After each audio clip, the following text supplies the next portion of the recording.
Hmm? Ah! You're listening to the Run for Your Lives podcast.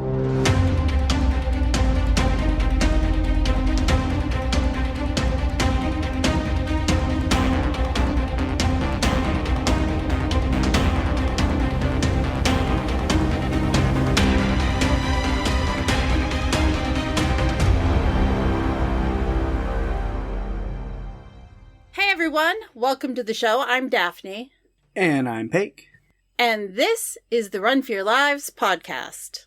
This episode, we will be talking about the comedy horror film Ready or Not 2, Here I Come, directed by Matt Bettinelli-Olpin and Tyler Gillett, a.k.a. Radio Silence, and released March 20th, 2026. Yay! I'm so excited to talk about this one because it's not a secret that I adored Ready or Not, and that Grace is one of my favorite characters ever. So getting to go back to this makes me so excited. I've been excited since the day they announced that they were going to do a sequel. And we have a special guest for this episode. Yeah, and a movie chock full of hunters. Yes. We've got to bring in somebody who talks about hunters of a different kind all the time. From Still Slaying, we have our good friend Penny. Hi, everybody. I'm excited to be here for my first episode of Run for Your Lives. Yay! Can't believe it's taken us this long to get you on Run for Your Lives. I know, it does seem weird. I mean, we've covered vampire movies before. I feel like we should have brought you on, but honestly, I'm really glad we waited for this one because it's got that Buffy tie-in, because we have Sarah Michelle Gellar in this movie. And first I have to say, R.I.P. to the Buffy reboot that I wanted. Yeah. There's a lot of sadness in the Buffy fandom about that, and a fair amount of anger. Some of the stories that came out about how it went down have got people pretty upset and angry. I was doing this thing where I was like, I don't think it's really going to happen, because I didn't want to get my hopes up and then be super disappointed. And it doesn't actually feel better to do it this way, guys. Go ahead and get your hopes up for things, because I'm still disappointed, and all I did was like be a bummer for several months to all my friends. Yeah. Yeah, still the same level of disappointment, only it was preempted by negativity, and that makes it less fun. Yeah. You know, I feel like in the land of all the reboots that are getting made, it really bothers me because this is one that the fans really wanted and got behind, and I feel like some of the other reboots, I questioned, who asked for this? Did someone want this to happen? Because I hadn't heard anyone talk about that show, but yet we're going to do a reboot of it. Yeah, the Scrubs reboot came out of nowhere. I was like, oh. I loved that. That was, I hope they get to do more of that, because it was only like 8 episodes. Yeah, it wasn't bad, but there was no part of me that was like, I wonder what the characters on Scrubs are up to these days. Like, I was done. Was deeply obsessed with Scrubs, so that's one of the shows that, like, any inkling of a possibility of that, I was like, yes. So fair. That was made for me, I think. Well, I was excited that we were getting this as soon as they cast Ryan Kira Armstrong to play, like, the young Slayer. Like, yeah, she was. Sarah Michelle Gellar had announced that. Pretty ideal. We loved her in Skeleton Crew. Like, she was a bright spot. Yeah. So amazing. And I thought she would crush it. I thought that she and Sarah would have a ton of chemistry and that it was going to be really successful. Yeah. And so I'm so bummed that it's not happening, and I'm hoping at some point maybe there will be a reboot that does happen. I mean, I don't think it's gone forever. I think that with all the changes that are going on in Hollywood right now, that there's no telling where the legal ownership of the reboot rights will end up, and what different executive they'll end up in front of, who will be like, why didn't we ever do this? We'll see. Well, let's cross our fingers, because we definitely want want that. I want that, and I want this cast in it.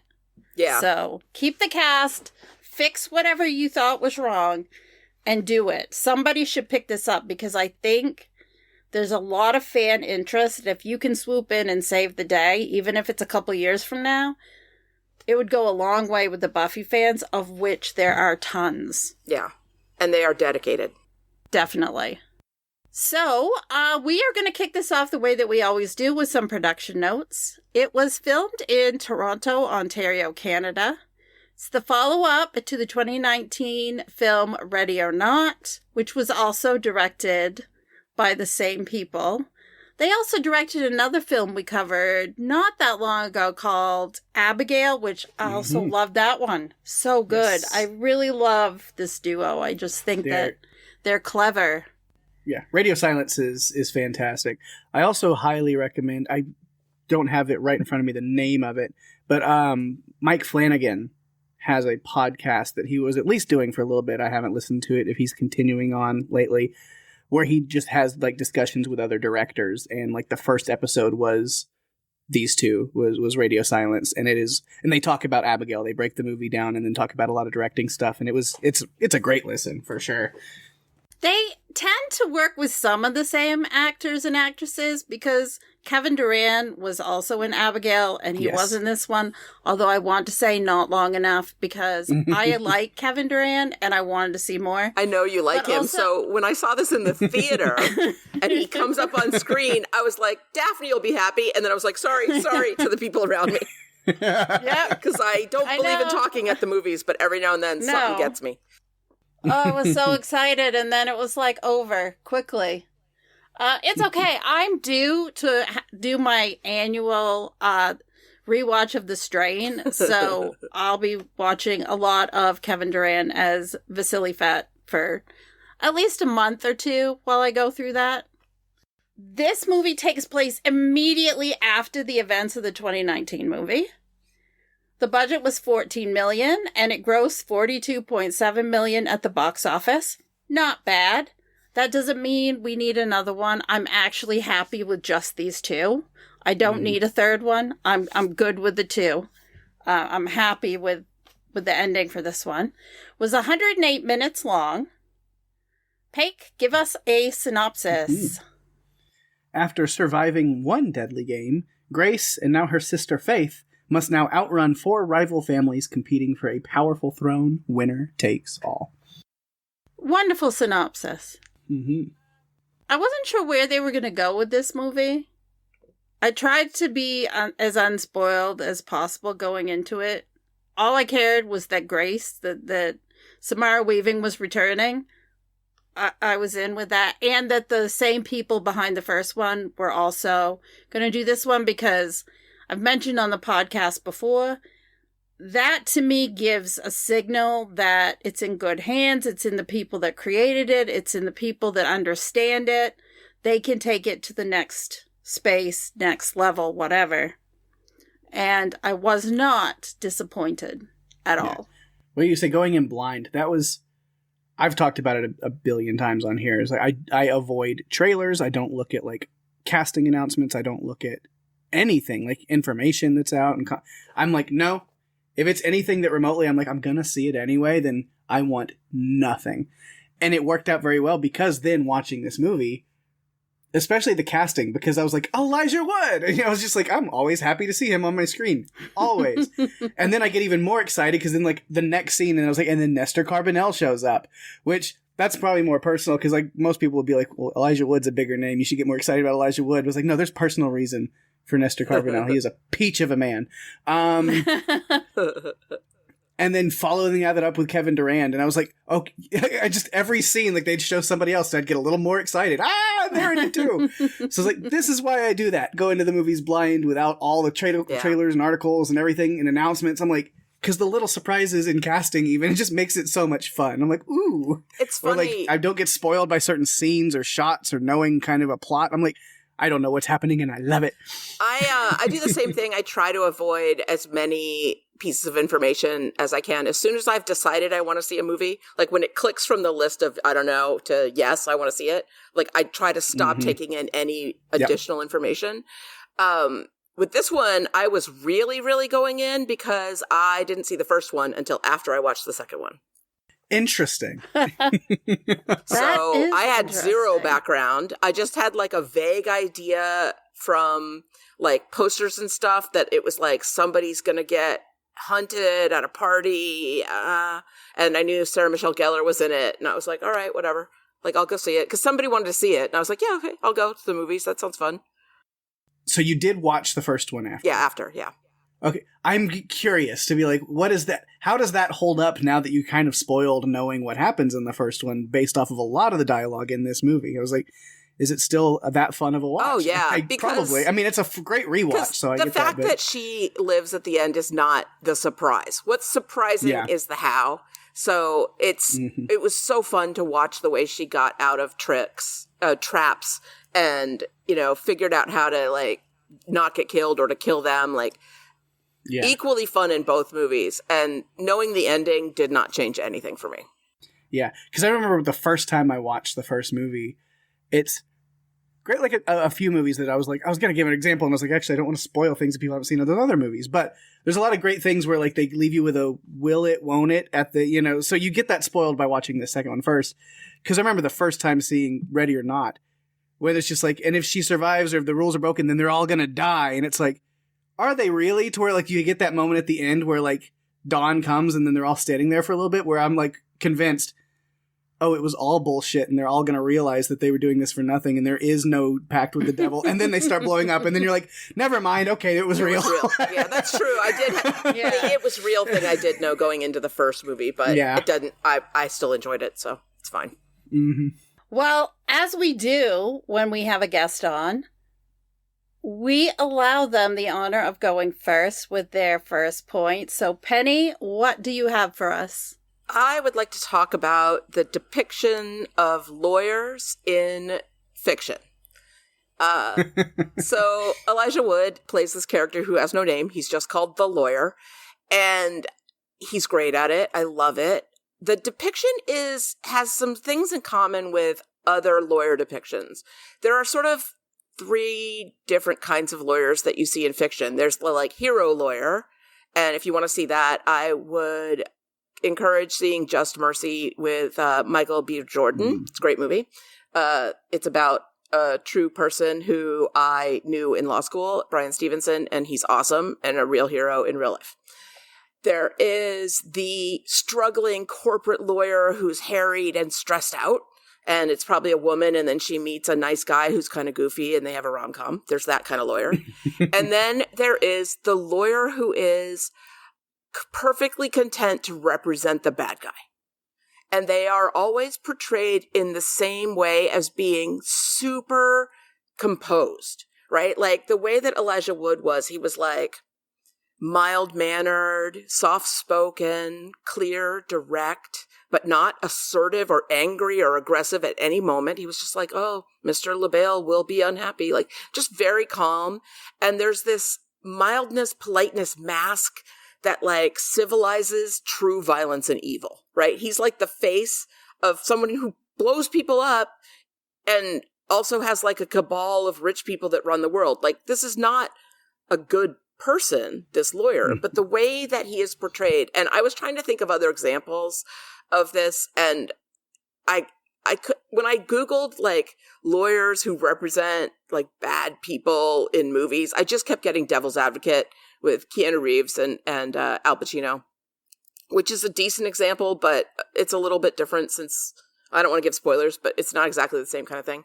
But then I realized, of course, I have something near and dear to my heart, which is that on Angel, the spinoff from Buffy, the one of the major villains for Angel is the law firm of Wolfram and Hart, which is populated by these super civilized, suave, well-dressed, good-looking lawyers who are calm and capable and completely content to represent just pure evil.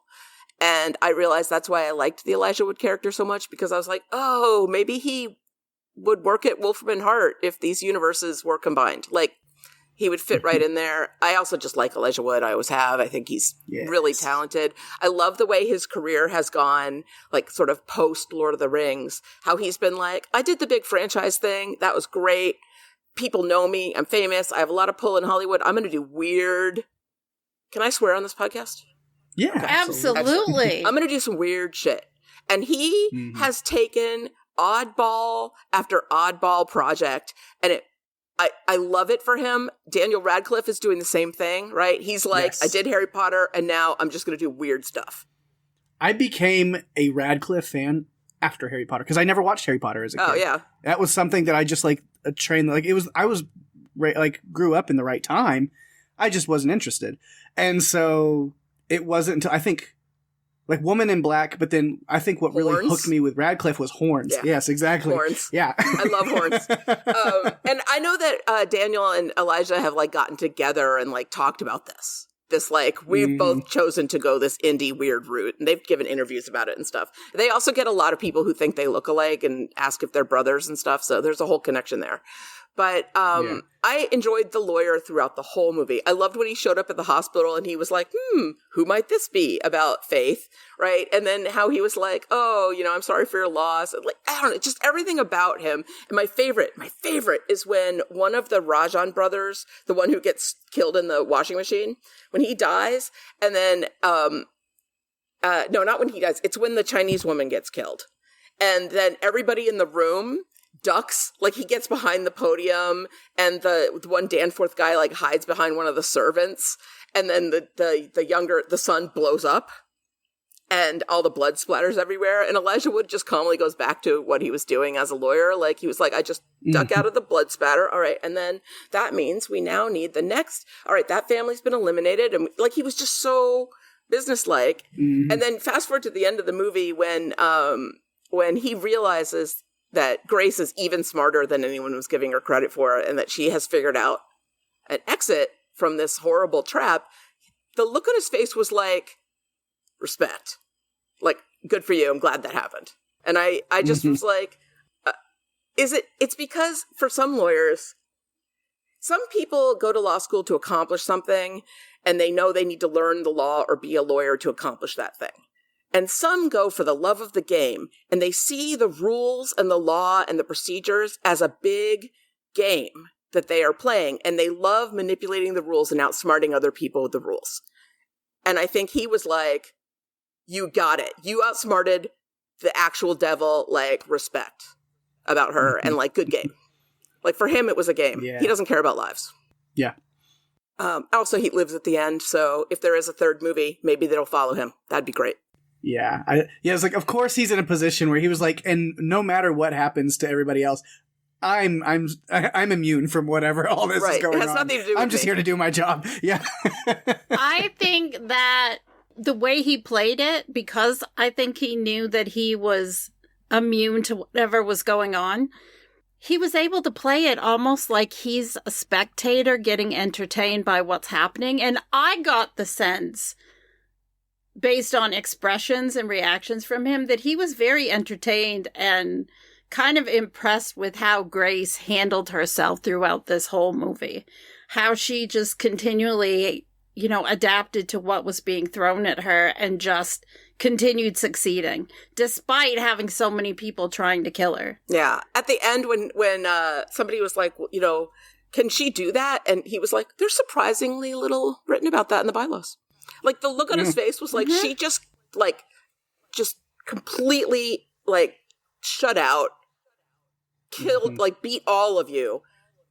And I have switched. I'm now a fan of her. And, you know, like, it was just, it was delightful to me. I guess if I'm going to see lawyers on screen, I want them to be one of the archetypes. And evil lawyer or lawyer for evil is probably one of my favorites in fiction. Like, just in horror movies. And I feel like there was also a lawyer for evil in the movie Him, but I didn't have time to rewatch it to confirm that. And again, I think that lawyer had no name, but it wasn't Elijah Wood, so it wasn't as memorable. Yeah. I'm curious where you land on that with Saul Goodman or Jimmy before Jimmy McGill. Just because, especially, I mean, that show, Better Call Saul, there's like, it's because it's kind of a balance of like some of like the good do-gooder lawyer, with a heart of gold, like wanting to accomplish something, and then swapping over to the like, oh, it's about the job, and like I'll defend anybody because I'm getting paid. And there's a lot of complexities on the in-between on those that show and that character covers that I'm like, oh, yeah. I have not watched Better Call Saul. I think you enjoy I that. started it, but I have this thing, and maybe this is why I like these like super heightened, campy lawyers for evil. I don't like watching anything too realistic about being a lawyer on TV. It's just like, ugh, this is like work. Like, I see these people all day. I don't want to see these people on my TV. It broke my heart a little bit because I loved Breaking Bad, and I loved Saul Goodman on Breaking Bad. I thought he was a hilarious character, but the show wasn't focused on him or his world. And then when Better Call Saul came out, I was with everyone else. I was like, oh, I gotta watch this. I gotta watch it. And after like 3 episodes, I was like, I am miserable. Like, I feel like I'm with the worst people I work with every day. Yeah, I can't. I can see that, dude. I cannot. I don't watch any of them. I don't watch Boston Legal, Suits, like, what was the Boston law firm show before Boston Legal? Ally McBeal. No, there was one after Ally McBeal, and then I think Ally McBeal might be the last one that I watched and didn't hate it, but that was before I went to law school. Since law school and working in a law firm, unless they are the Wolfram Hart lawyers, I'm like, get off my TV. I don't want to see you anymore. My other favorite TV lawyer is Bob Loblaw on Arrested Development. Yes, Bob Loblaw, Lobs Lobob. I get all my legal news from Bob Loblaw's law blog. Yep. I love it. I need to do an Arrested Development rewatch. It's been too long. I never finished it because like the last Netflix season I tried and I could not. I heard it's not worth it, so I'm never probably going to watch it. But I'll rewatch the first 3 episodes, the first 3 seasons. Yeah. Yes. So good.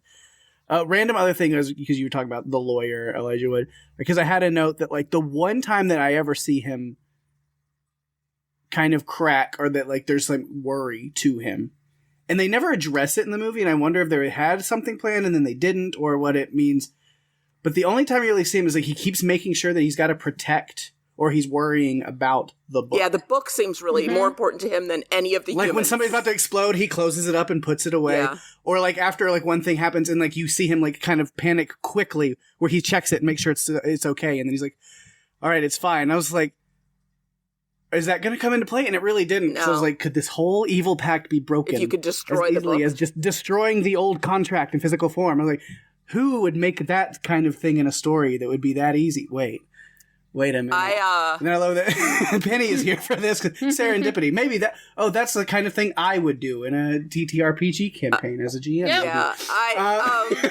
I had a law school classmate who like fell in love with tax law and realized that was like what he was meant to do with his life.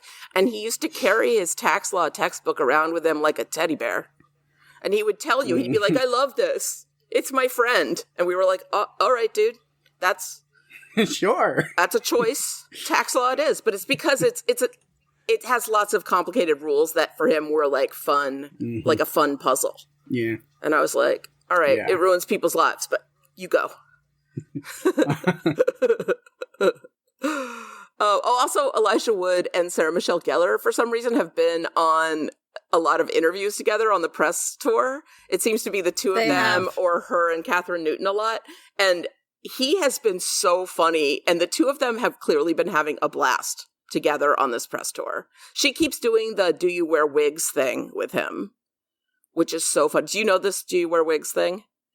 As a prank, he was doing some Lord of the Rings interview, and it was like over a phone, and they pretended there was a technical problem, and what's his name? Dominic Monaghan pretended to be a German interviewer and asked him like bonkers questions. And Elijah Wood is like, what is happening? And one of the questions is, do you wear wigs in the movie? And he's like, what? Yeah. I have seen that. It's been so long. Thank you for unlocking that memory. Yes. So yeah, every now and then in these interviews that I've seen on like Instagram or whatever, Sarah Michelle Gellar will be like, well, there were wigs in the movie, and the both of them will just crack up. Or she'll be like, oh, were you wearing a wig in that scene? Like, it keeps coming up, and it's very cute to me. Yeah, his reaction at the end when he tells her that she can go reminded me of Vale's Vale appearing in the chair and just basically nodding at her like, you're free to go. Although I thought she was free to go at the end of the first movie after Bale appeared, like, you win, but she wasn't. She got sucked into another game. So I guess it does sort of leave open that maybe there's a third level of this game that she is unknowingly obligated to. At least it's an open door for there to be some kind of third movie. I don't know. I also would be content if it's just these two. Yeah, it feels like a good ending. If they want to do a prequel movie with Elijah Wood in the book and everything, and somehow, like, kind of how this got started, I'm okay with that. Like, that could be interesting. But let this story with Grace and Faith be done. I'm happy. It's good. It was good. I don't want to try for a third movie and have it fail. This is good. Let's end it now. The prequel would be so great if they go back to, like, when some of these families were first making their deals. So it's like 80 years or 100 years ago, and Elijah Wood is the same. Yeah. Make him some supernatural entity. Yeah, the lawyer. Yeah. Maybe that's why he's the lawyer. That's what he gets in return. Immortality. Is to be, yeah. So I think that works. They could do that. I'm down with that, but I'm good with the end of the story. All right, Pake, you get to go second. All right, I get to. Fun. I must. No,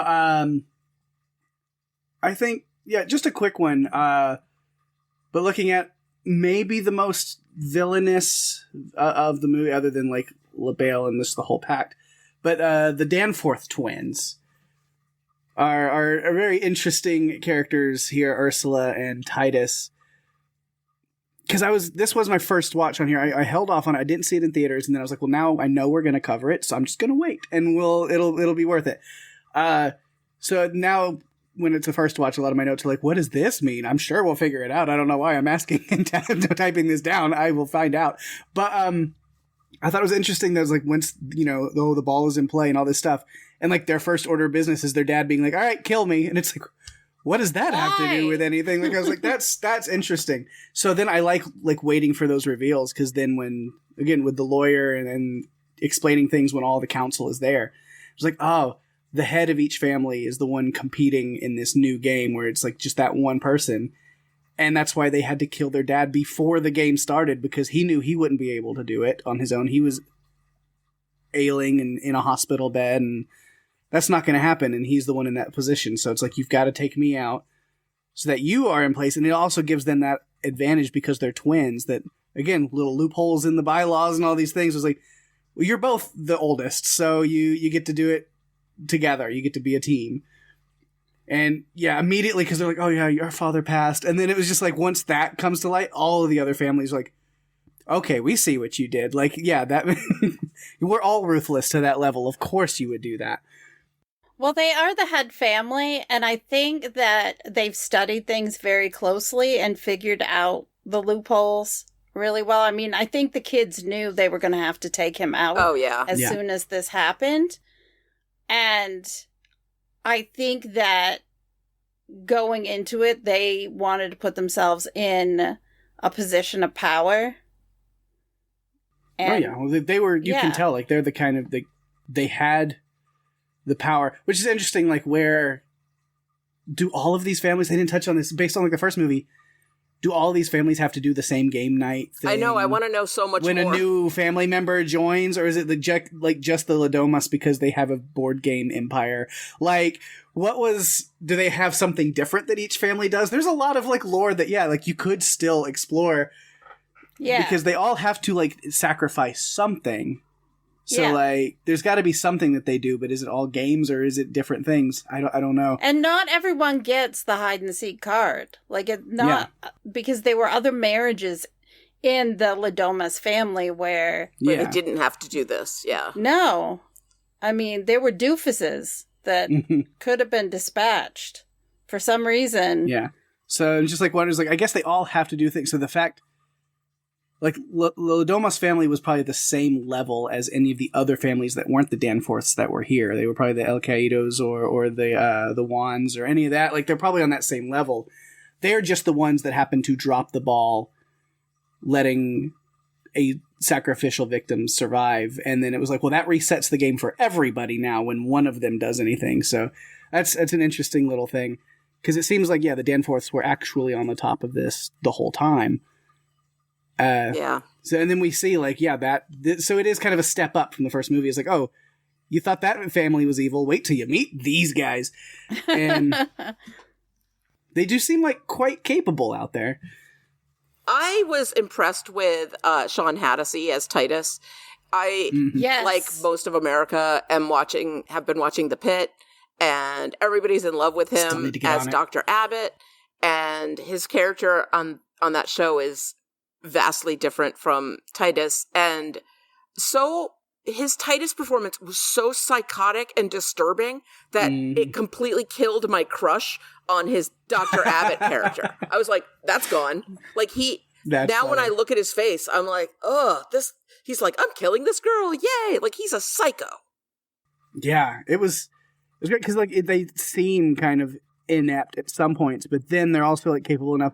Because I liked whenever they talk about, like, well, if somebody dies out there in the field, then the next family member that's waiting in the room gets to get sent out. And I was like, well, I don't see the Danforths dying early at all, because they seem pretty capable and, like, very important to this movie. But I was like, but Kip in a bathrobe being a very sweet little treat at the end could be funny, but they went a different way with it. Yes. But man, did I love when Nestor Carbonell's kids had to enter the fray. Yeah. Oh, how delightful to have them as combatants. They were so funny. And They were into Yeah. it. They were so into it. they were amazing. Yeah. So my thought, though, is, yeah, when we see the kids, because I'm like, you know, why are they here? And I was like, oh, that's why all, like, the relatives and children are here, is, again, that rule of, like, they replace them and they hunt if their, you know, head of the house dies. And so I was like, well, Grace is the target, so that's probably more likely than usual. So I'm sure we'll run through a couple of different layers of these families. And then, yeah, I'm seeing Felipe, the little boy, and I was just like, oh, no. I was like, she's going to have to take out a fancy little tween again, isn't she? No, not this time. Yeah. He died in the pit of blood. Yeah. Yeah. Yeah. The pit of blood. The goat pit. That's another note where I just thought, oh, great, another goat pit. There were human bones in there. Uh-huh. I love that Grace and Faith took the goat Yeah, that was adorable. with them. Like, Yeah. you don't need to I'm die, like- little guy. Let's go. No. Mm-hmm. And I love, too, that she decided to kill Titus just before the goat. Like, they were going to slit the goat's throat, and she just took him out. And Let's save the goat and sacrifice a pig instead. Yeah, seriously. yes. And then she gets to say to him, Absolutely. I'm the one that got you, which is just delightful. Oh, Yeah, my goodness. that's good. That just made me Yeah. think of, who was it, the Queen of Thorns in Game of Thrones, who said, Tell Cersei. Tell Cersei. Yeah. I want her to know it was me. Ugh. Yeah, I haven't that. watched The Pit yet, so it's on my list. I'm It getting is, around to it soon. yeah. But yeah, so Titus was great because, yeah, he seems kind of a little inept. Like, they set him up at the beginning where he's the guy that's just, like, terrible people skills, and his sister seems to be running the show. And then you see him, like, being put in that back seat has finally got to him, and he's like, no, let me show you what I can do. But, you know, them working together, like, not really cheating, but yeah, getting the system, because they're on their property as the heads of this thing. So, like, taking the batteries out of the golf carts, or making sure, like, they know how they've wired up any outgoing phone calls, that we own the phone company. I was like, wow, that's diabolical. Where they can, like, they have these, Yeah. they have these extra, you know, things that are helping them along. And then, yeah, you said when we see him fully flip and he's just, like, unhinged and, like, he's beating up and kicking Faith out in the hallway, and you just see him. I was like, oh, he's fully scary now. Like, this is the first time I'm feeling scared by this character. And then at the end with Ursula talking with Grace, and I was like, I don't know if I buy it. I think she was still playing her own angle. I was like, I don't buy her bullshit, because everything else she's done throughout the movie, I was like, no, she's just as evil, if not more evil, because she's tactically evil. I think she's still playing her own angle at the end there. Maybe she was being earnest, but I guess we'll never know, because I think she she underestimated her brother. I think it's some from column A, some from column B, right? Yeah. Like, I think she saw how unhinged her brother was, and it wasn't, oh, an unhinged person like this can't have this much power because it would be bad for humans. It's, he'll probably kill me next. So I should team up with Grace so we can take him out together. That's what I think. I think it was like both that she saw like a new side of her brother that was even darker than she realized, and also like self-preservation tactics. Yeah. I think that she knew Grace didn't really want to marry him, and if she did team up with Grace and they did take Titus out, she knew Grace didn't want the power, so then she would be able to continue. Yeah. But what a shift for her, because this is actually my first point, is about the relationship between the twins. Mm-hmm. Because when it starts out, it very much is Ursula leads and he follows. You get the sense that they treat him, the father, and Ursula treat him kind of like a kid. And he doesn't like it, but he doesn't really push back. He kind of just takes it.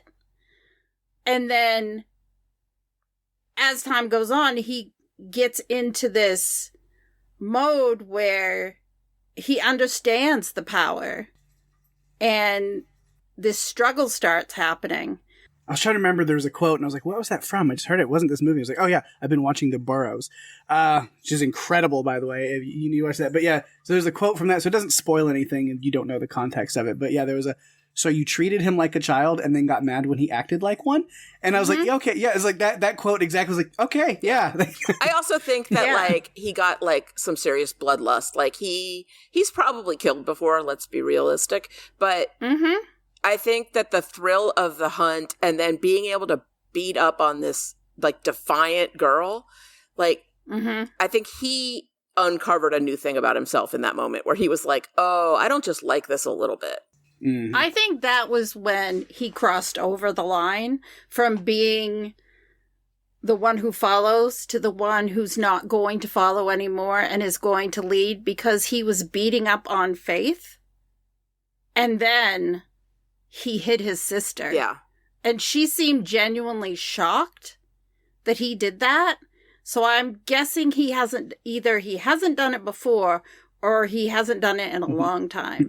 Sadism unlocked. Their relationship reminds me a little bit of people that have exotic pets. And they're like, my lion would never hurt me. And then it's like, news at 11, woman's face ripped off by pet lion. Like, you can keep a wild animal until they decide they don't want to be kept anymore. And then they're gonna overpower you, right? Like, her brother was basically like a lightly tamed wild animal. Yeah, and she was able to, because she was more intelligent. She was able to outmaneuver him, to kind of manipulate him, to steer him in directions. But his brawn and strength, once he hit full maturity, overpowered any brain power or any hold she had on him. And I also feel like his dad and his sister together were what made that manipulation or outmaneuvering work. And without him there to back Ursula up or work with Ursula, he really started to realize, well, I can overpower her. Yeah. Like, why can't I overpower her? I mean, his dad was in charge of the money. He had everything. So he had a reason to stay under control. He has no reason to stay under control now. And if he gets power, even when they were talking on the go-karts about, well, who's going to have control, she said, well, Dad wanted me to. And I have no doubts that the father, Danforth, wanted Ursula to be the one in control. But you knew that Titus, at that point, that's when I started to realize, no, I don't think Titus is going to accept that. I think he's been under the two of you for so long that once he starts to see what this can be, he's going to take control. And you may not reap the benefits of it. You may have to witness what all of your keeping him submissive or under wraps, he may just explode. It's like sometimes with teenagers who aren't allowed to do anything at all. They're very much Repressed. brought up, repressed. They don't have access to a lot of things. Then they go away to college and they suddenly have all this freedom and they go crazy. It's because they've never been exposed to those things. Yeah. And they don't know what that type of freedom is like until they're in it. And it's so much that it's overwhelming and pushes them in the opposite direction. And they end up as bad as what the parents were hoping they wouldn't. And in a real way, Titus was kind of drunk, like a lot of those college kids you're talking about, right? He was like, with the violence for him, he was like, it was making him kind of high. It was a drug. Yeah, and he was like, you're not even human, you're not even a person, you're just a collection of organs and meaningless opinions approximating a personality. I think that was the moment when he dehumanized kind of everyone. Mm-hmm. The way he killed Ursula, though, was very intimate and personal. Mm-hmm. I think that there was some hate there. Yeah. Mm-hmm. Yeah. I don't think he realized just how angry he was until this process started. And then little by little, he got more and more enraged because he realized that he had just been controlled. Like, it wasn't a 50-50 relationship where they were on the same level. He realized that she was looking down on him, and that made him even more angry. And so I think he took all of that rage out. It was not just rage against her. I think it was also rage against his dad. He took it all out on her in that moment. And I think to him at that time, she wasn't his sister anymore. I think he was looking at her as, something that he was detached from. Because as twins, they have that connection. Like, at least that's what I've read about. Twins have a very close connection because they're twins. They were in the same womb together. And he was completely detached. I don't think he was looking at her like a sister. He was looking at her like the enemy, like something he had to defeat. But also because of how close they are, and I don't mean like warm, loving close, just close, intertwined lives, it was deeply personal, more so than any other person he would kill. Mm-hmm. Yeah. I was really concerned, too, with the way that he kissed Grace. Like, it was so gross, intense and taking. It wasn't, there was no intimacy there. It was just about, I own you, and I'm going to take, and this is how it's going to be. And that's what I took from that scene. And you even see the tear go down Grace's cheek, and it's like she knows. So, yeah. He started out as not a good person, and he just completely went so far into the villain route that it was uncomfortable by the end. So when she took him out, I was very pleased. It was very satisfying. Like, of course you could do this. You did this. Of course you did, Grace. Thank you. Thank you for doing that. I honestly think the lawyer was happy when she did that because I think he knew it was going to be a lot of messes to be cleaning up. He's sitting there watching like, oh my God, I'm going to have to deal with this guy being in charge of the council. Oh my God. This is going to suck. All right. So let me just double check and see. Yeah, I feel like we've covered all of my point in that discussion. So we're back to Penny. So I always try to look at whether a film is making any kind of social commentary. And I think there is a little in this, and it's not super subtle.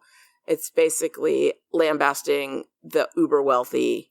And there have been a lot of movies that have been on this, what I call the eat the rich theme. But it's not always about eating the rich, but it's about just sort of like looking at the ultra wealthy and being like, they don't even live in the same world as us. And the world they live in is disgusting. And it aligns with my politics, so I'm happy to have that as a growing theme in Hollywood. It's getting a lot of play, especially in the horror world, which I really enjoy. There's been, there was like, you know, the last season of You, that was all, or the last 2 seasons of You, that was all about like horrible rich people. Him I was talking about earlier. What was the Menu? That was another one. Yeah. There's been a whole lot of these lately and stories lately of just sort of like, I think the growing wealth gap that exists in our real life society is showing up on screen. The way that horror movies often mirror what is going on in society and what is the biggest fear going on in society, right? The famous one is we got the Godzilla movies because of the nuclear bombs that were dropped in Japan and the resulting like fear of nuclear power and radiation and what it might do. And you can trace that through horror movie trends like over the decades. And it's one of my favorite things about this genre is that it gives us a way to explore some of these issues, but it makes it accessible and fun, but also reminds you that it's terrifying. It's like a nice combination of things. There's often a lot of people who think like, you know, that rich people worship the devil and have traded away their souls for wealth and power. So this is just part of that whole thing. The other one was No One Is Coming to Save You. You know, they try to call for help and they get, you know, Ursula's trap. But there's also a realization that Grace has in the first movie. And then you sort of see her have it again in this movie where she's like, there's no one coming to save me. If I don't figure out my own way out of this, I will die. And I need to figure that out. And I feel like it's an important thing for all of us to stop waiting for someone to save us from whatever is the problems in our lives. Whether or not you deserve to be saved is not the point. No one's coming. So let's get on with it and stop waiting around. I think a lot of people wait for someone to fix their lives. And I really respect the way Grace is like, I'm just going to do everything I possibly can. And I'm going to be smart about it and creative. She's so creative. But it's ultimately about this, like, you have to be your own hero sometimes. All right. My next one, again, I think we've talked about it a little bit. I'm the one coming in just short to the point points today. I'm like, yeah. I have to make some room because I know how much Daphne absolutely loves this movie and these movies. Like, Daphne's going to want to talk, so we'll let her. No, but yeah, just talk about kind of the ending, or the end game, where we really see her put things together. And I think it starts with that conversation with Ursula before Titus comes in and kills her, where she's talking about, like, you realize, like, you have, you know, he doesn't need to have this power. He can't have this power. If the power is in somebody else's hands, the better things will happen. I think that sets some of those things in motion. And then following that up with the, like, there's nothing in the rules about killing a family member. She starts putting these plans together where she's like, you know what? It feels like I gave up by going with this, you know, marriage loophole that I've been carrying in my back pocket this whole time. Because she did it out of love to save her sister. But now she's starting to kind of, these like cogs are moving in her head. And she's like, actually, I might be able to work this to my advantage. And, you know, maybe it's a good thing that Ursula does get taken out, because I don't think her greed would have allowed any of this to happen the way it did. So it's just very much like, well, all the pieces kind of fit into place. So I think she walks into that wedding ceremony with the plan. She's like locked in and ready to go. And I will say the new black wedding gown did look pretty awesome. I was like, man, she's just dressed for unholy matrimony and she's ready to slay. It was great. If I get married, I want to wear a black wedding dress. I do. She looked amazing, like and the veil and how it was like over that like pointed tiara, crown that was type so thing. cool. Yeah. Oh, like she just looked like Persephone, queen of the underworld. Like amazing. Yeah. Yes, loved it. Great.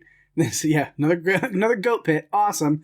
But yeah, it was quite a move where we see, you know, the like wedding happens, and so she's like, okay, the game is officially over. We're not, you know, bound by like super strict rules of every move we make.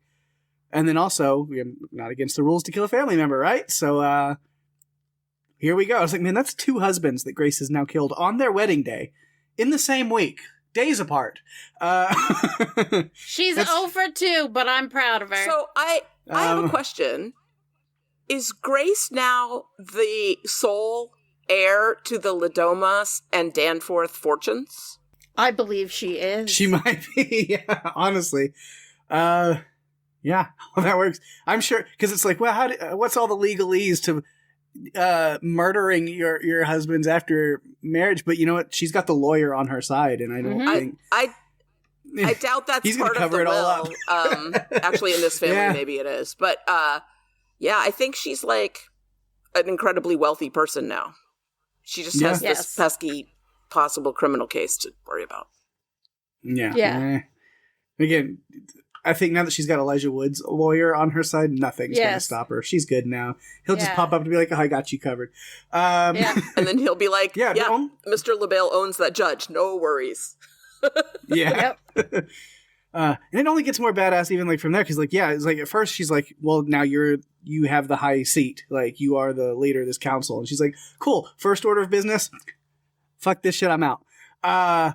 Which is great, because then she's like, I am now not beholden to any rules or repercussions under LaBelle, so anything that happens, he can't, if he's unhappy, if he's mad, it doesn't come back on me. There's no blowback on me. I'm out of this. I'm not withholden to anything.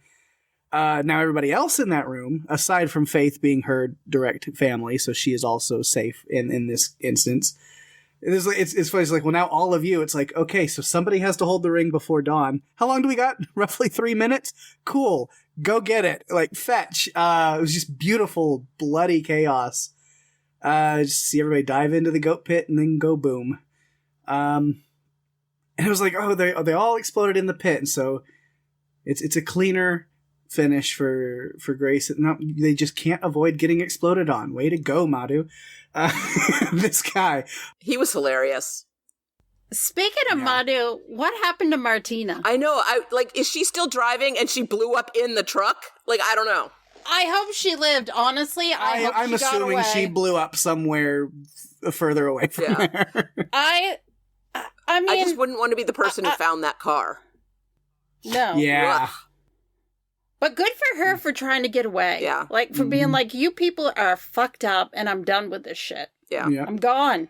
She had a few hours with that family fortune, so who knows what she did with it for the little bit of time she had. There's a lot you could do. Oh, man, what could you do? He was so funny, because the whole way through, he was like, if I was out there, she'd be dead already. Rah, rah, rah. I'm so tough. And then he's like, I don't want to fight. I'll sign away everything.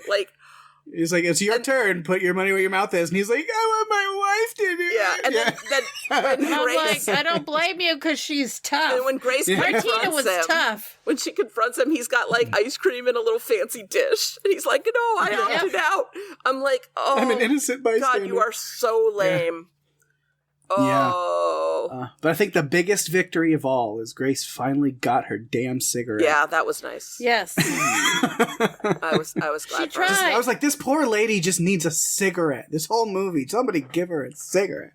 Well, it's funny because I thought Ignacio, I think he was lighting up. Yeah. And I thought he was going to let her smoke the cigarette, and that would have been honestly hilarious. Oh, but the way that he was like smoking in front of her at her, that was also hilarious. Man. Like, I was like, God, you're a dick. Mm-hmm. It's so interesting to see him play. I mean, like, he plays very interesting characters. I love Nestor He's had a pretty amazing career. Yeah. Like, all over the place. Yeah. Like I said, there's like that person, because like, it's again, back when I was doing a lot of convention circuit stuff, is he was at a convention that I was at. And it's a small thing, but it's one of those things I'll always remember, because I remember it was during the time he was in Bates Motel. Mm. And I was watching that one, and I was on the convention floor one day, and I was just like chatting with him, and we were talking about Bates Motel, and he goes, "Oh, have you watched this week's episode yet?" And I said, "No, because I was traveling, so I haven't had a chance to watch it yet." He goes, "When you get back to your hotel room after today, watch this week's episode and then come back and find me tomorrow, because there's a scene that I want." And so I did, and it was so fantastic. Cool. Like, we just like, we're like nerding out about a show he was on and like a scene his character had, and it was just like, that's such awesome. A good egg. Yeah. That is so awesome. I thought I had seen a picture of you with him somewhere. Yeah, he's great. Yeah.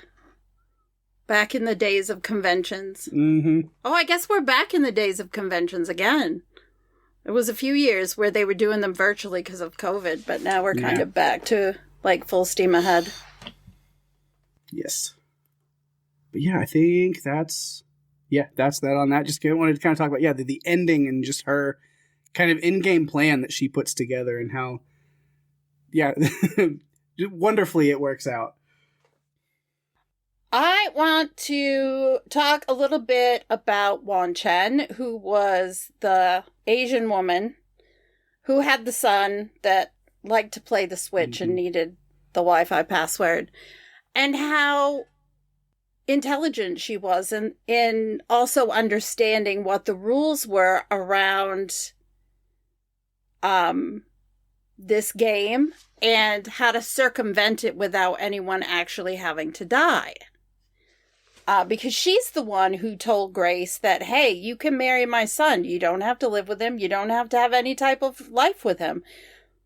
And I'll take the lead seat. You can stay out of it. You'd only have to, participate as needed as part of the games or whatever, which she doesn't agree to.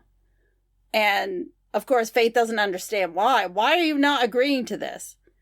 And it's still because Faith doesn't understand how deep-rooted this is and how evil it is, and that it actually really does involve the devil. And it does involve killing people and all of this just wretchedness.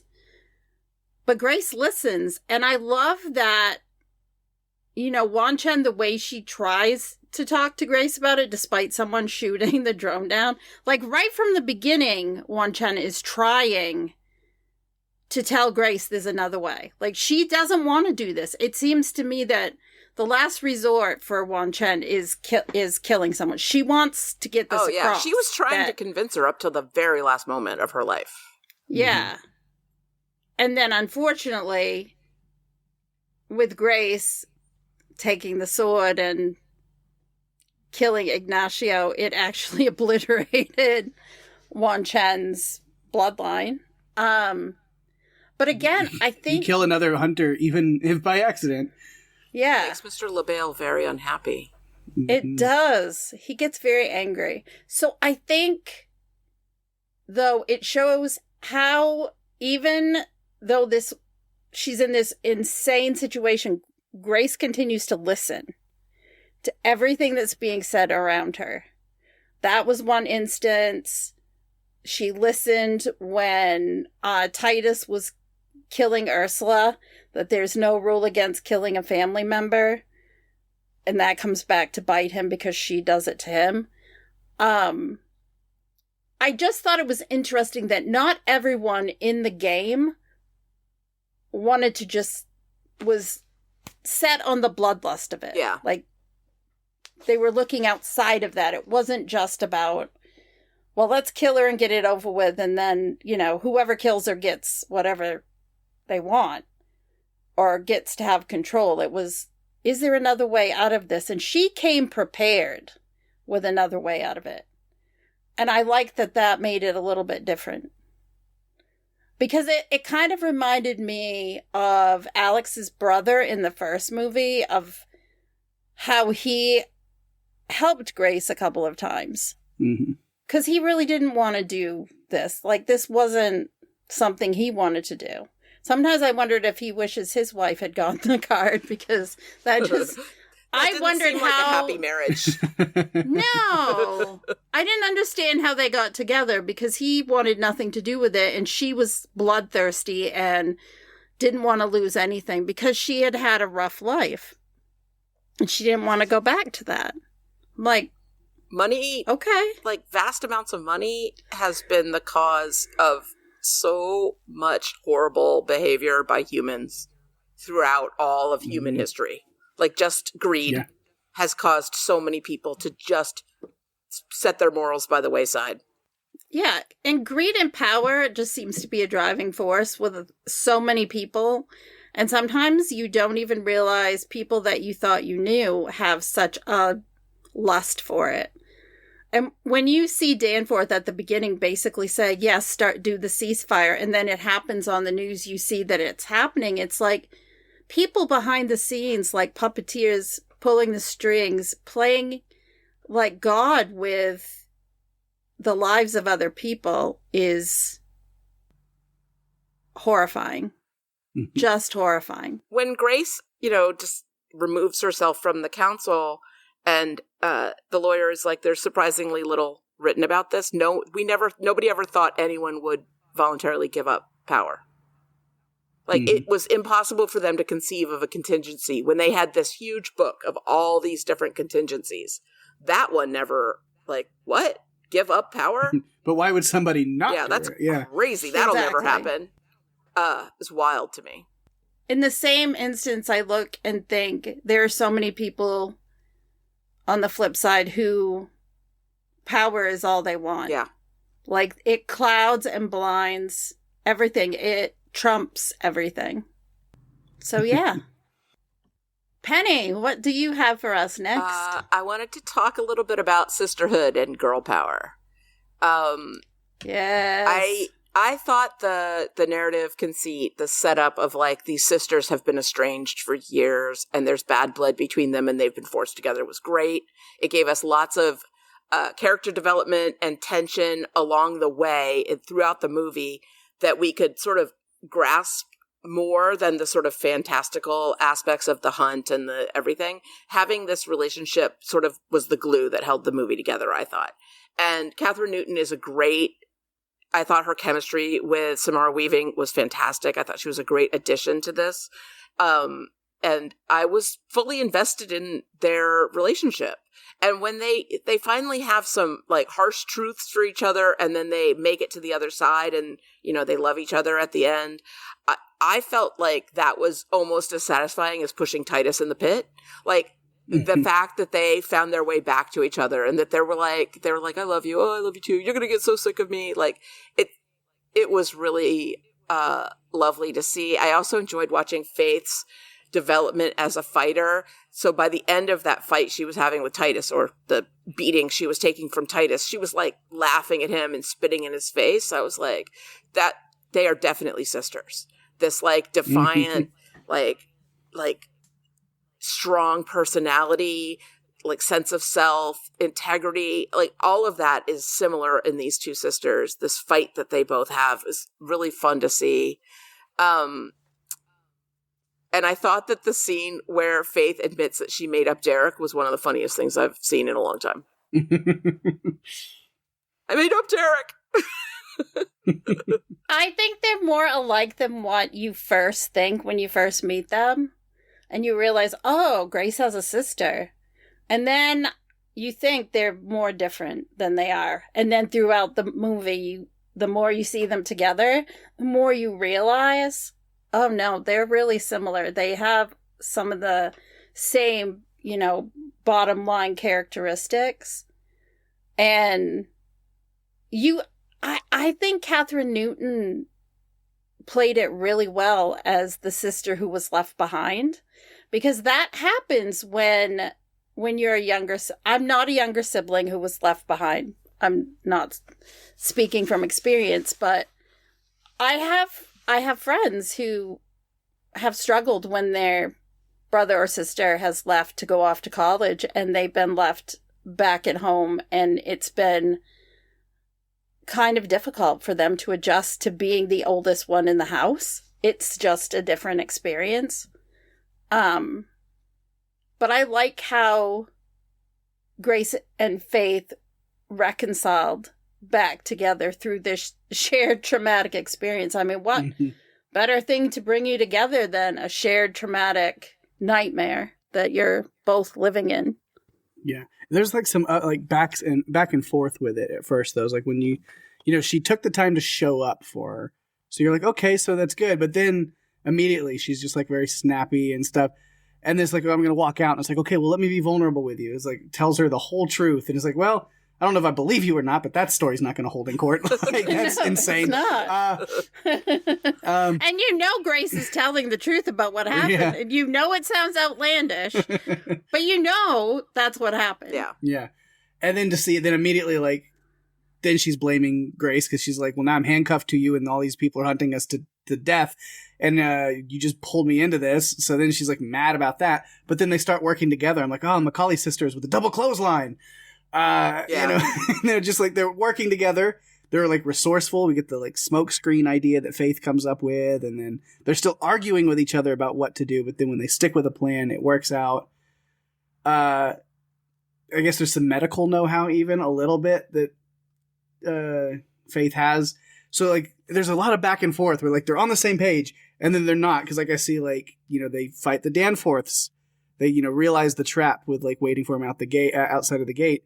So they're not smart enough to get them. So then they fight and they win. And then Martina goes flying through the gate and all of this. But then it's like, okay, they're on the same page. And then like they get back to the casino. And then the next scene again, they're sitting there screaming and yelling at each other and saying horrible things to each other. And like, okay, never mind on the whole same page thing. Like that didn't last long. But then, which it makes sense. It's very sibling rivalry. Because I mean, as somebody who has two brothers, I love them so much, and I also cannot stand them sometimes. Like, there's the whole, especially when we were younger, where it's just like, you bounce back and forth from being, like, the closest friends in the world to, like, God, you're a fucking idiot, and, like, get your shit together. Like, they're just, you know, so it's very realistic, for sure. I feel like we've talked about that before on this podcast, because I'm the oldest in my family, and so is Pake. That younger siblings, you love them and you want to punch them sometimes because they do something. And especially growing up, it seems like, I don't know, maybe more pressure is put on you as the older sibling to always have things together or be better behaved because you're older, and they just run amok and act ridiculous. Well, I am both an older and younger sister. I am in the middle of a very large family, and so I can kind of see both of their perspectives. And I just found the way that they were fighting, but then occasionally cracking jokes with each other, to be incredibly relatable. Because even when you're so angry at your sibling, you still have a shared history. And there are still going to be things that strike both of you. And you're going to be like, all right, back to fighting. Like, I just found that really believable. And like, when she was like, I made up Derek, and then later Grace was like, well, you don't get tips, I get tips as a waitress. And she's like, I don't need tips, my fake boyfriend makes bank. And they smiled at each other, and they shared this moment of like, okay, like we got through one level of our sister trauma. Like we've solved some part of it. Let's move on to the next stage. And there's always going to be more. You're never done. Yeah. And there's layers of it, and you have to dig through. And sometimes it's like you have to take that first step to dig through like the initial layer, and then there's more after that. I feel like there's a lot more that they need to dig through, but I think they came at least to the same page, especially now that Faith knows she's telling the truth. As crazy as the story was, she's telling the truth. This is what she went through. I think Faith will be happy if she finds out that now, Grace, Macaulay, Ladomas, Danforth has lots of money and can do lots of great things. And she won't have to be a waitress. We'll never have to worry about or tips a hostess ever again. I did think when she was like, so what do you really do? That Faith was going to say, I work at the Whole Foods at 27th and whatever, which was where she spotted Grace with Alex Ladoma. I fully expected that. And then when she said hostess, I was a little disappointed because I thought that would have been such a funny callback. But then the no tips because my fake boyfriend makes bank line like fully made up for that for me, because that was funny. Yeah. Yeah. Okay. Is it my turn again? Yeah, I think so. All right. Or do you have more, Pake? Oh, wait, yeah, it's Pake's turn. On that point. Yeah. It's your turn. Okay, Pake. That was hers. My last point was the sisters, but that's why I always come prepared with backup points, because I know somebody might take one and they're like, well, I'll throw in my little things and I've got more. So I have a few to pick from, but I've thrown in a couple little things. So I guess the one that just seems the most fun right now is, again, character stuff. Nestor Carbonell, because I mentioned him a little bit. I was going to talk about this El Caído family a little bit. They are interesting. They're maybe the most fun. We talked a little bit, especially like the youngest, Felipe, finally gets his chance. He just comes in with the pistols. He couldn't wait to sign up. Oh, he was so ready. But yeah, Nestor Carbonell we talked about. They must be like the newest to this LaBelle Pact. And the way that I picked that up is, I remember there's this rule, the lawyer even says, like, there's a rule stating that the weapons that you use in the hunt must have existed when your family's pact was first made. And so that's why you get all these like scimitars and samurai swords and like old weaponry and like flintlock pistols and this stuff. And then you get Ignacio El Caído coming out here with a sniper rifle. And then Francesca's got the rocket launcher. And it's like, oh, this is a more recent pact that this family has made. They're newer to this. But that gives them some advantage in this situation is they've got some much higher firepower. And then, yeah, after Ignacio dies and then Francesca takes over, she was so ready. As we get her and Grace earlier, as we find out that she was Alex Ladomas's ex, that Alex dumped her for Grace and then found, and so she's been holding this like vendetta. So it's like, oh, this is more personal than anything else. And I was like, Grace might actually have a real problem once Francesca gets into the mix. We'll see. And does it at first? I was like, man, the rocket launcher is quite the weapon of choice. If she knew which way it fired, it would have been very much more deadly. But it's maybe one of my favorite scenes, and because it's intercut with Titus beating the shit out of Faith, it's less fun for that. But then if you just take the other sides, because I'm like, turn around, Bright Eyes, she's right behind you. But we get the slow dance wedding reception fight scene between them while they're both stumbling around, maced, and like I love it for like the action and the comedy, and there's also like some like heightened like kind of thrill to like, oh man, this is the person who really wants her dead more than anybody else. The music too, total eclipse of the heart. And just the music playing, which sets the comedy with everything. Oh, it was so good. And then I think my favorite joke that I actually literally patted myself on the back after writing it down is the way she kind of not takes out Francesca. As we see her later, it's like their round 2 was a lot easier now that she's got a shotgun. Not a problem at all. Barely an inconvenience. But at least she remembered to load it. And it wasn't loaded with prop bullets like it was when she was after the butler. Mm-hmm. But where she kind of knocks out Francesca and after that first like fight scene, it said hitting the scorned ex with a wedding band's keyboard. That's what we call striking a chord. Oh, Pake. Oh, great. Oh, yeah. But, roll your eyes, Penny. Do it. I do it all the time. I agree, though, that the scene was just tremendous fun. Like, the fact that they both couldn't see clearly, and they were, like, knocking over furniture and stuff, trying to find each other. It was slapstick camp, but, like, deadly camp. Like, oh, and the wedding dress, that they're both in wedding dresses. Oh, it was so good. Yeah. Oh, yeah. She comes in wearing the wedding dress. This is my mother's wedding dress, and Alex, and he was mine, and the rage, and yeah. Honestly, I would have bought them going out on the grass and going 10 paces and turning around and shooting each other. I mean, honestly, at that point, there was so much rage that she had for her. So. I think Francesca wanted to kill her with her bare hands. She was angry in a visceral way. Yes, she was.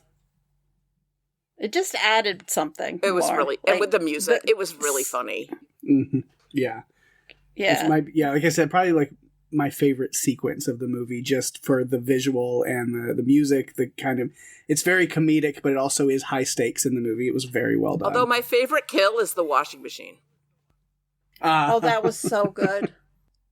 It was so clever. I loved when Grace gets the gun and gets the bullets, and she's just walking even towards the the reception hall and is singing "Run, Run, Run," like going back through the hide and seek song from the first one.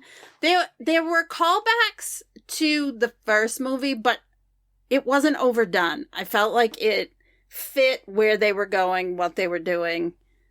So it wasn't like, oh, we're just doing this movie as an homage to the first one. No, there were a lot of new things that came into it, I think, that made it really good on its own.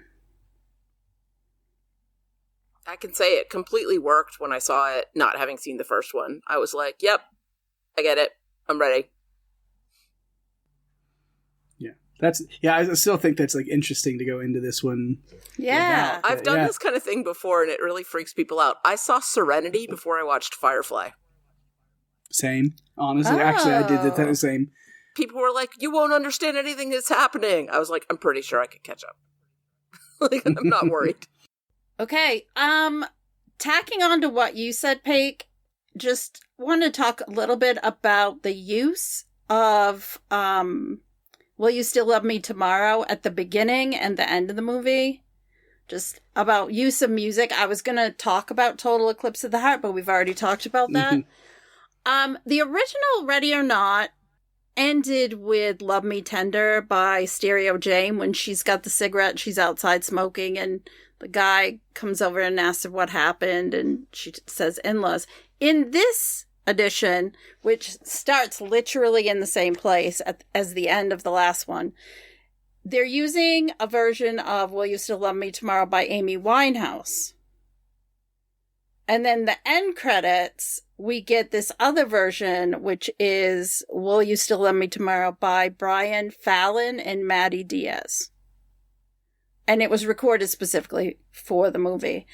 I just like the different tones of where I think they match really well with where we started and where we ended the movie.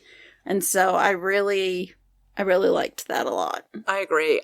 I thought, yeah. I feel like the first movie and the very beginning of this movie, she has won, but she is emotionally defeated. Right? She collapses. Like, she's not in a great place, even though she won. At the end of this movie, she's triumphant and she has love again in the form of her sister. Mm-hmm. Like the first movie, part of the betrayal was like, I thought you loved me. How could you put me through this and spring this on me and all of this? In this movie, it's less about betrayal and more about repairing a betrayal with her sister. Mm-hmm. And I felt like the different mood of the two different versions of that song were about like, I lost love and it's sad. And then I found love. Like, the sister will love you tomorrow. Yeah. Yeah, she collapses. They put her in the ambulance. And you get this whole montage of them having to shock her, like, because that she's dying. So at first I'm wondering, is this all going to be a dream? Like, is she going to be in a coma and all of this is happening in a dream? Thankfully, no. That would have made me mad. Yeah. It was really interesting how they just showed. I mean, she was defeated. Even though she won, she was defeated. Because if you think back to the beginning of the first movie when Alex is telling her, you know, are you sure you want to do this? Like, are you sure you want to get married? It's almost like he's giving her an out. Because I really do think he loved her. I do. I think he loved her. So... But I don't understand why he thought coming here and doing this, other than maybe he thought that she wouldn't get the card because neither of the other two had. I think marrying someone into a devil worship cult without their knowledge sucks. And if he truly loved her, he couldn't have surprised her with that garbage. No, he probably should have. Although if you fall in love with someone and they tell you, by the way, we can't get married because my family is a devil-worshipping cult. What would your reaction to that be? First, I would laugh. I'd be like, haha, that's hilarious. My family also is problematic. And they'd be like, no, I really mean it. I think I would be like, we could make it work. And then after about 2 or 3 months, be like, no, we can't. I gotta go. I think my initial reaction would be to try to make it work. And then it would dawn on me over time that is a bad idea. Yeah. But yeah, you give him, you want to like give him the benefit of the doubt, but then it's like springing that on her. It's like, what's the best case scenario? She doesn't pull that card, but then now she's part of it. And then they do have to explain, well, you know, when my nephew gets married in, 15 years from now, then his bride's going to come in here. We're going to pull cards and then you're going to have to kill her. Like, what do you, you have to spring that on her at some point, or even like, if she didn't, wasn't the one. Twice a year we sacrifice a goat. You have to be there. You're a member of the family. Like, that stuff was going to come up. Yeah. Well, honestly, I thought she might wonder why Aunt Helene is so angry all the time. And that's the aunt whose husband was sacrificed. Like, I mean, that might occur to me to ask my husband, why is Aunt Helene so rage-filled all the time? She seems like she wants to kill someone. Yeah. Like, why is that a thing? Because she was. Yeah. I think I would be down with a movie about the reasoning behind all of this. I think I would be okay with a prequel. I think that could be really interesting.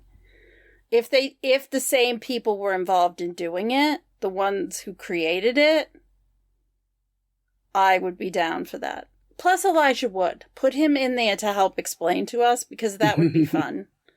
I'd be down for that. I think it could be interesting. They'd have to make it weird enough to entice him. He only likes the weird stuff now. Mm-hmm. He does. Yeah. I was going to bring it. Did anybody else watch? Because it was like a indie dark comedy horror that like came out in 2019 that I don't think anybody saw, but I did. Here's one called Come to Daddy. No, I don't know it. Which was a very interesting one for sure. I don't remember seeing that. I'll have to look for it. Yeah. Mm-hmm. It's a creepy name. Come to Daddy. Creepy. Yeah. Mm-hmm. So good, creepy, and weird stuff. Yeah. I've only got notes left. I have a few things. I have one little thing. That's it. Well, go ahead and lay it out there. Yeah, because now it's just anything. Because I have so many extra notes because I just take stuff and I'm like, I'll pull my notes, aside and then my points, and then I'll get to the other stuff. I'll run through it in a little bit. All right. Well, I've got two things. One is that I have been rewatching Buffy as part of the Still Slaying podcast, but also some other older shows, and noticing that around Buffy, like the late 90s, was when we stopped always having to have like gender segregated fights. It used to be like there would be like a man and a woman and they'd go in a room, and this was in Blade, which we also recently covered on Still Slaying, where like Blade goes in the room with his sidekick, this woman Karen, and then there's like a girl vampire who fights Karen, and then Blade fights the boy vampires. And that used to be the absolute norm. And Buffy and then really Alias just decimated that norm. And now in this movie, there's no hesitation to have women fighting women, women fighting men. Like, everybody fights everybody. And I am here for it because equality is beautiful.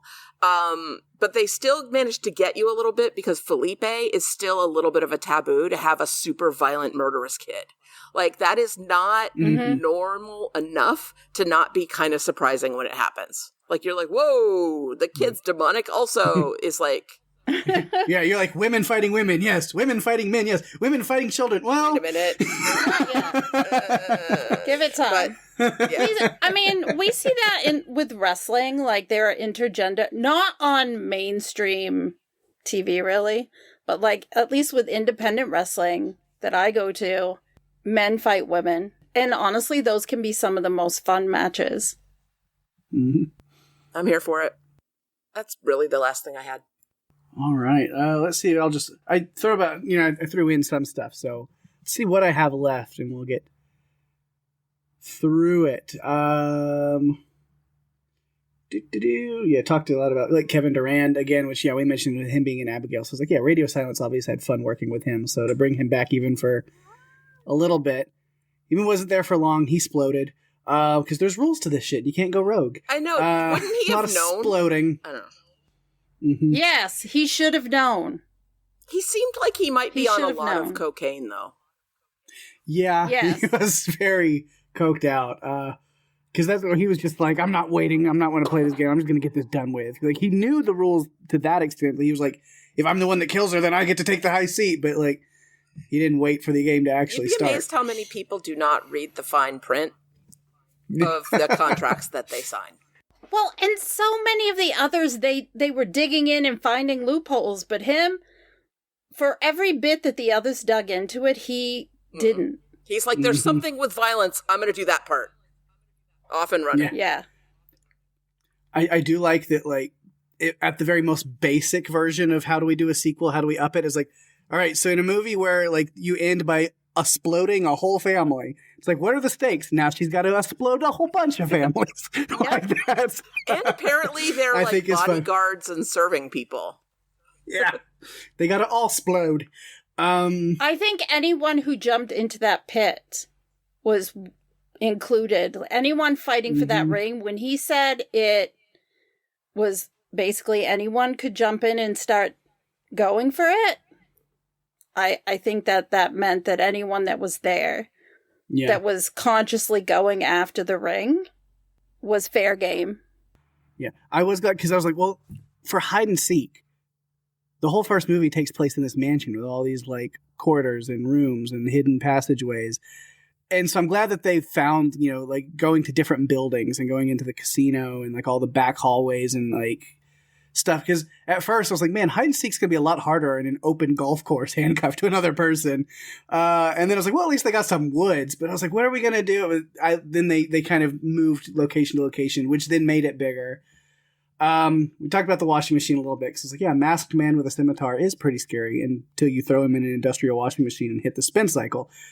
But then, like, even at that point, Grace is not a monster. She's not thrilled to have melted a guy, but, you know, you got to do what you got to do to survive. Talked about the Al Qaedas. So yeah, we talked about Grace a little bit at the beginning, is how it picks up right from there, and then we see that, like, cool, calm, and collected Grace at the end was just a quick little adrenaline thing, and that immediately the trauma response kicks in and she passes out, and it's a bad time, which, yeah, she went through hell. And then they mentioned the gunshot through the hand, like, you hear the EMT talking about the, like, hole in her hand, the gunshot, and I was like, oh, I forgot about that, because my brain always tries to, like, block that one out, that shitty little boy in the first movie. And I was like, but it's not the gunshot through the hand. That's the worst part. It's what happens after. But I'm like, no, leave it in the first movie. I don't even want to think about it again. Then I'm like, oh, no. That part is always so rough for me. And then, yeah, she's understandably the suspect of the murder of the Ladomas family and arson of their mansion. It's like, again, how do you, it's like, well, no, they were trying to, they wanted to sacrifice me to the devil, but they ran out of time, so the devil made them all explode. Sure. Okay, so we're going to go ahead and go to prison now. Yep. A little trip to the psych ward. Yeah. That she immediately is able to, like, kick back into the mode that she was in, where, like, you know, Kevin Durant's character's looking for them in the hospital, and she's still like, well, we got to go back to the detective because I need his gun. Because, like, we got to play ball. Like, it's on again. And I did think it was like, I can't fight in a hospital gown. You know, I need something way more tactical, like a bloody wedding dress. I loved it. That's all she had available. Yeah. She could have maybe found some scrubs, but would that have been as dramatic? Absolutely not. She needed to be in that dress. And you know what? Kudos to them for matching everything up. Honestly. But it was so cool to see her cleaned up in the black and wearing the black wedding dress. Yeah. It's like, oh, that's Samara Weaving. That's her. Like, she's so pretty. And cool thing, she's in 2 upcoming movies that fit Run for Your Lives. I'm so excited that we get to talk about her some more. More of her. We talked about Madhu. He's fun. Yeah, the wands. I have it kind of like, because I know, like, Wan Chen, because I wanted to, like, write that, but then I'm like, or do you do more of the cultural where it's actually Chen Xing? Because, like, you do, like, the first name and then Chen Xing Wan, but then it's written out as Wan Chen Xing, because then her son is Cheng Fu or Cheng Fu. But yeah, this whole, like, because at first when she's just like, there's a loophole and I can get you out, and I was like, do we trust her? Do we really? Or what game is she playing? But then you're like, okay, there was something there. She was serious about it, but it's still not a great deal. She's like, yeah, just marry my dingus of a son and then sell your soul to the devil and you're totally good. And then, yeah, that deal goes out the window anyway with Ignacio there. And then I just had to feel, I was like, poor stupid Chong-Fu. He never once knew what was going on. No. Now he's just on to the big bowl of flaming hot Cheetos and Nintendo Switch in this, well, not in this hell, really, the whole devil pact thing. But, I'm still... sure they have video games in hell. You know what? The video game that you have to play in hell is on Atari, and it's E.T. Oh, that's a good one. It's the one that was found in the landfill. It's just the old Lion King video game over and over. It's like, you can't stop until you finish. Oh, man. Yeah. And then, round 2 with Francesca, much easier because she's fully out of fucks to give. Her fuck well hath run dry.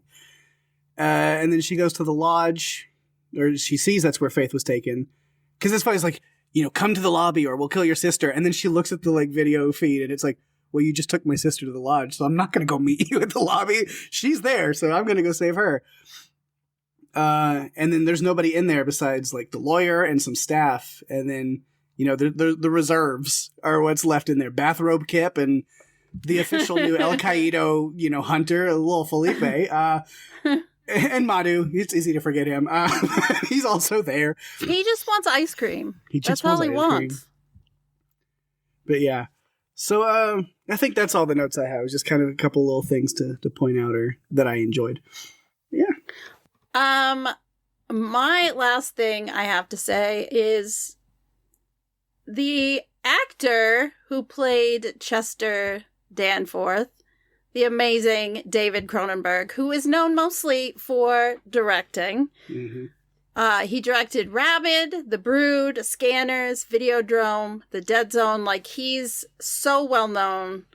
I did not recognize him at first. And so when I was doing, once I got back from the movies and I was looking into it, because I don't dare, if I don't go right away, I'm afraid something's going to get spoiled. So I went ahead, and once I got home, I was looking into it. I'm like, that was David Cronenberg. I thought he looked familiar, but I wasn't sure who it was.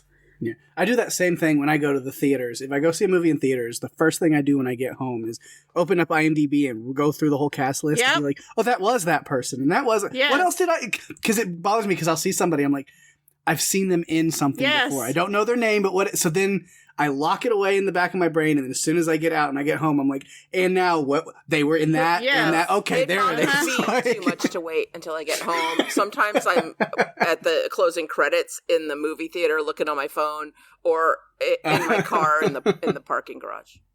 Yeah, it's like, I need to know. I recognized him, but only because I very recently saw an interview with him about something else, and I was like, hey, that's Cronenberg.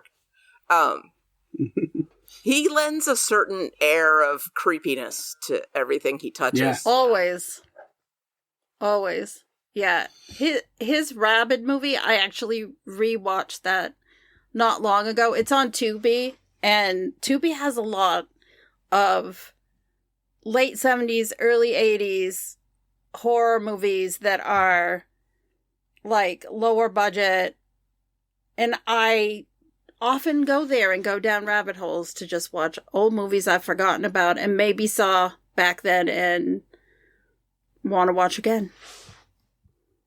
So, dig into that. I think we've done it. I don't think we have anything else to talk about. We've done. Look what you made me do. No, this was great. Penny, I'm so glad that we had you come on to talk about this one. Me too. Thank you so much. This was really fun. Yeah. As soon as I saw Sarah Michelle Gellar was in it, I just thought it would be right up your alley. It's pretty perfect. And my horror movie taste is a little bit all over the place, and it doesn't include everything, but this is in the right category for me. I like this kind of slightly camp, heightened gore. Have you watched, and we might cover it soon, I actually got to see an advanced screening of it, a surprise advanced screening. This movie is, They Will Kill You. Which is very much similar. In the same It's like vein somebody's in a house and everyone's going to kill her. It's Zazie Beetz, right? No, I haven't seen it. It was out at the same time as this movie, too. And I was standing in the hallway at the movie theater like, and the posters were next to each other, and I was like, because of my whole I don't like to watch trailers thing, I thought these were the same movie. Like, I expected Zazie Beetz to be in Ready or Not 2 also. Like, I had them completely jumbled in my head. Yeah. They're, without spoiling stuff for that one, like, it's very much the same movie in a lot of ways. It's very similar, but it was also very fun. So I do recommend checking that one out. Just for, again, the high camp of it with the kind of the comedy horror. Are you guys going to cover Good Luck, Have Fun, Don't Die? I've looked a little bit into it, like, again, just the bare minimum of being like, okay, kind of something, like, who's in it, like, what's, like, a loose synopsis. I'm like, okay, I don't want to get too deep into it, but... Yeah, I don't know if there's any synopsis that could spoil it for you. It's an experience. It's like Everything Everywhere All at Once. Like, you have to see it to see it. Mm-hmm. Do you think it fits us? There's a lot of running for your lives. Okay, I mean, that's really the only thing... The main characters run for their lives several times. That's usually all it takes. Who's in it? Sam Rockwell. Okay. Who is one of my favorites.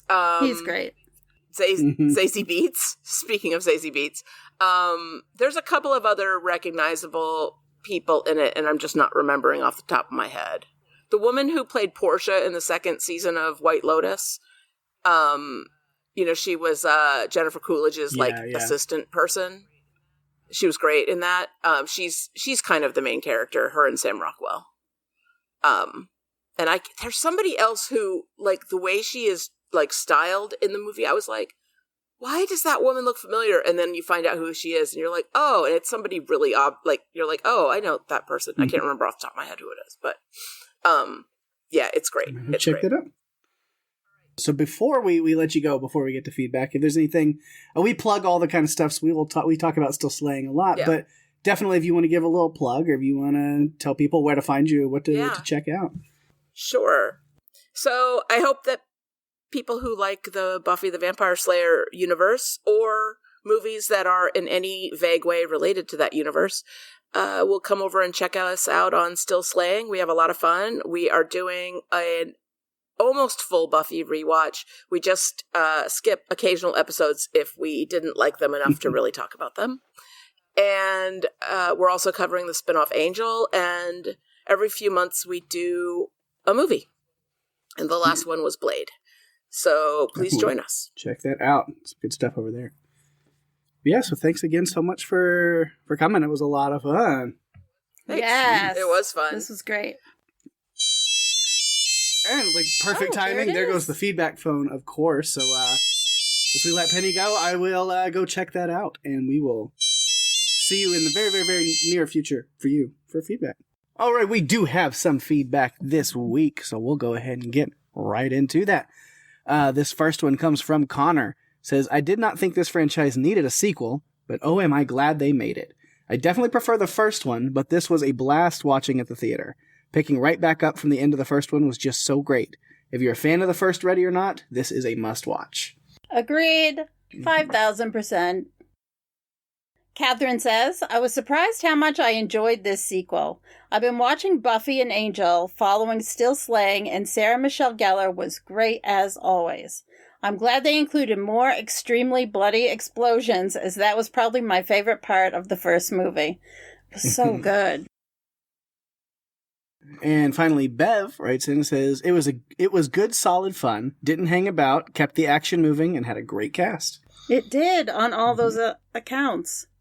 Yeah, I went in hoping for the best, and it exceeded my expectations, because sequels can be really hit or miss, and I just feel like this was a great follow-up, and now I think I'm good if we don't do any more. Please, please, let this rest.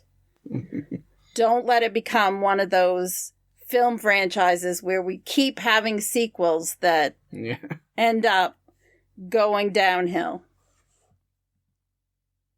Well, if you would like to send feedback, like Connor, Catherine, or Bev, you can find us on the Podcastica Discord server. We have a Run for Your Lives channel there. You can pop in and leave us any comments that you have. I usually post the graphic on Mondays, like Pake does on our social media. You can also find us on Facebook and Instagram at Run For Your Lives Podcast, or you can email us at runforyourlivespodcast@gmail.com. If you're enjoying the show, tell your friends. We are available on all the podcast players, including Apple, Spotify, YouTube, and more. As always, go to runforyourlivespodcast.com for all the links that you're ever going to need. And give us a review on Apple Podcasts, as that is the best way to share the love and get us out there even more. We really appreciate it. Indeed, and of course, speaking of sharing the love, you know I got to give some shout-outs to things going on in the Podcastica universe around us and beyond. A lot of great podcasts and stuff for you to check out. Of course, the Walking Dead cast continuing their Walking Dead rewatch. Jason and Lucy covering Season 6, Episode 15 this week. So definitely go check that out. And then over on Wax Episodic, Jason and Karen continuing their Severance coverage. Nearing the end of Season 2 with Episode 9 here. So ripping through that, almost done with that, and then we'll just be waiting for Season 3 whenever that happens. But yeah, I'm ready for more Severance whenever it wants to come. I'm ready. Me too. But speaking of returning shows, of course, Season 3 of House of the Dragon just started last weekend.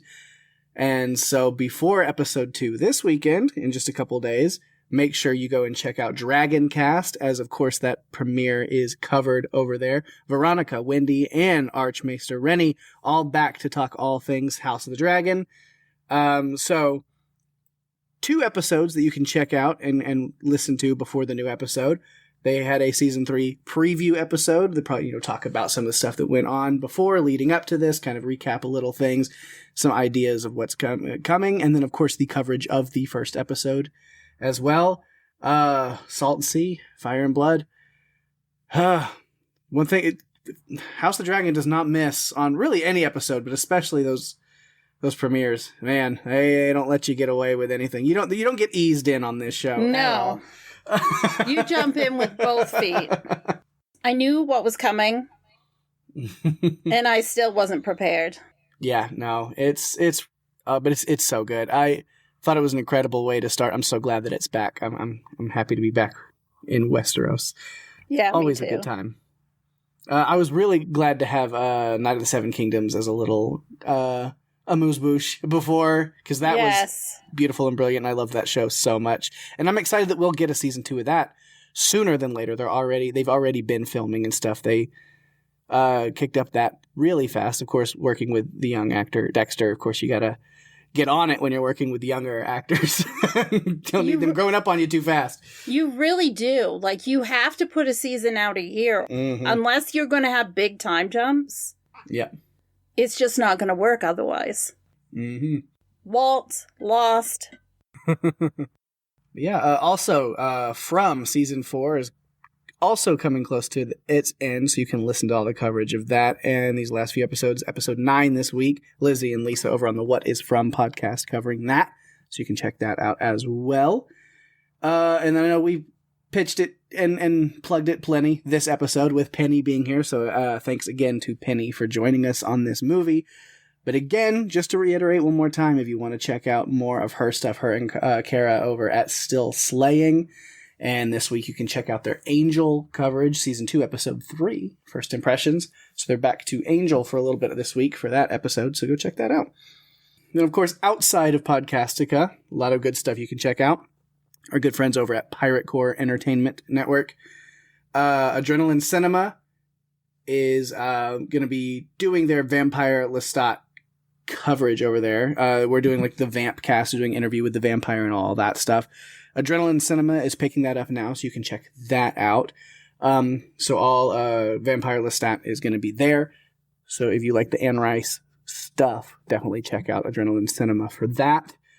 Also, I just give like a little plug to What's On Tonight, even though they're not doing anything right now, but they did incredible coverage of both seasons of The Pit, and I'm watching The Pit finally right now. I know as they were covering Season 2 every week, I'd be like, I need to watch it. And finally, now that they're done and I don't have a podcast to even like listen to right after each episode, I am watching it. I'm in Season 2 now. What an incredible show. And so if you are a fan of The Pit and haven't already checked out the What's On Tonight coverage, they did all the episodes of that, plus a lot of interviews with cast and crew and stuff over there. So definitely something worth checking out. I know I will be checking out a lot of those interviews once I'm done with my binge. I'm excited for that. And then our friends over at TV Podcast Industries with their Spider Noir coverage over on Amazon Prime. So you can check out that as well. Give them some love. And then if you want more of me and Daphne, of course, you can hear our podcast every week, our other podcast, the Buffalo podcast with our friends Jeff and Jerry. Take a little break from the movies and TV show coverage and breakdowns and discussions and just doing something a little different, just hanging out, being buds and pals and friends and stuff. Yep. Trying to make each other laugh, be as ridiculous as we possibly can, play some stupid fun games. It's a good time. Yeah. Yeah, after you check out all of that, of course, you know you can come back to Run for Your Lives next week. We'll have something fun, fresh, and new for you. Well, maybe the movie isn't fresh and new. Maybe it's something that's been around since the 70s sometimes, but that's okay. But it's definitely setting us up for something interesting. Anyway, Daphne, go ahead and tell them what we're doing next week. Well, when a devout police sergeant travels to a remote Scottish island village to investigate the disappearance of a young girl, he discovers a close-knit community whose pagan traditions challenge everything he believes. As the mystery deepens, he finds himself drawn into a chilling confrontation between faith, ritual, and more. We are covering one of horror cinema's most unsettling classics, The Wicker Man.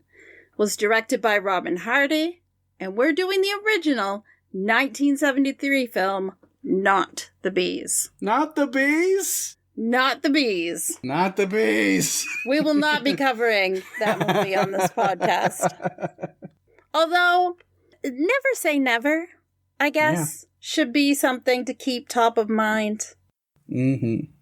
Indeed. Yeah. With that, we have reached the end of another fun episode. This one was particularly fun. Thank you, Penny, again for joining us. Thanks, everyone, for listening. I'm Daphne. And I'm Pake. And if you have to run, you better run for your lives. Bye-bye.